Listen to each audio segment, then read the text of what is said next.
History create हो चुकी है दोस्तों फीफा वर्ल्ड कप 2026 के लिए। कुरासाओ बन गए हैं smallest nation by population and by area जिन्होंने क्वालिफाई कर लिया है फीफा वर्ल्ड कप के लिए। ट्रिनिडाड एंड टोबैगो का रिकॉर्ड तोड़ दिया है उन्होंने। 1,56,000 पॉपुलेशन है इस कंट्री की, 1,56,000। यही अगर हम बात करें तो हाइती ने क्वालिफाई कर लिया है वर्ल्ड कप के लिए, जो कि एक बहुत बड़ी बात है, क्योंकि अगर आपको याद हो तो 2011 में एक अर्थक्वेक आया था जिसमें हाइती को बहुत ज्यादा नुकसान हुआ था।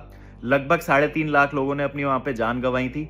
रोड नेटवर्क्स पूरी तरीके से कट चुके थे, इंफ्रास्ट्रक्चर तहस नहस हो गया था उस कंट्री का। होप फॉर हैती करके उस टाइम पे बहुत सारी कैंपेन्स चलाई गई थी जहां पे क्राउड फंडिंग हुई थी, यूएन ने बहुत पैसा दिया था, दुनिया भर से पैसा आया था जिससे किसी ना किसी तरह से इस कंट्री का सर्वाइवल हो सके। वहां से इन्होंने खुद को रीबिल्ड किया। फिर अनफॉर्चुनेटली उसके बाद एक कॉलेरा आउटब्रेक हो गया उनके यहाँ, और इन सब के चलते 3% पॉपुलेशन पूरी कंट्री की खत्म हो गई थी। 3% हाइती जो है वो खत्म हो चुका था। लेकिन वहां से स्टेप बाय स्टेप बिल्ड करके, ग्रो करके धीरे धीरे क्वालिफिकेशन हासिल कर लिए फीफा वर्ल्ड कप 2026 के लिए।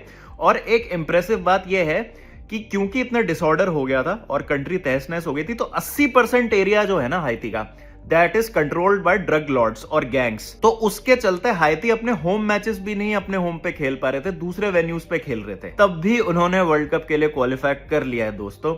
और फिर हम अपनी इंडियन फुटबॉल टीम को देखते हैं तो वो बांग्लादेश से हार जाते हैं। अब देखिए, जब भी इंडियन फुटबॉल टीम हारती है ना, मुझे अच्छा नहीं लगता है कि मैं आके कुछ कुछ बोलूं, लेकिन एक होता है कि लो हिट करना और एक होता है कि सब खत्म हो जाना। सब खत्म हो चुका है। मैं अगर आपको सीरियसली बताऊं तो हमें है ना मेंस फुटबॉल को छोड़ के विमेंस फुटबॉल पे पूरा फोकस करना चाहिए। विमेंस टीम हमें वो प्राइड लाके देंगे जो हमें चाहिए एज इंडियन फुटबॉल फैंस, की हमें वर्ल्ड स्टेज पे रिप्रेजेंटेशन मिलेगा। तो ये जो फुटबॉल के नाम पे ढोंग हो रहा है ना इस कंट्री में, इसको बंद करना चाहिए। जो पाखंड है ना, जो ओछापन है, इसको बंद कर देना चाहिए। बैन लग जाना चाहिए हम पे। और कोई फर्क नहीं पड़ता आप इतनी बड़ी कंट्री हैं, आपके पास इतनी पॉपुलेशन है, इंफ्रास्ट्रक्चर है, नहीं है, अगर आपको अच्छे लोग लीड नहीं कर रहे हैं तो आप कुछ भी नहीं कर सकते। आपके पास चाहे जितने मर्जी रिसोर्सेज हो या ना हो। नाइजीरिया देख लीजिए आप, इस चीज का कितना अच्छा एग्जाम्पल है। नाइजीरिया एक टाइम पे अफ्रीकन फुटबॉल के पावर हाउसेज होते थे। अभी फिर वो वर्ल्ड कप में क्वालिफाई नहीं कर पाए। डीआर कॉन्गो ने उनको प्ले ऑफ में हरा दिया पेनल्टी शूट आउट में। अफ्रीका में जहां केप वर्ड जैसी कंट्रीज क्वालिफाई कर रही हैं, कॉनकाकाफ से हाइती,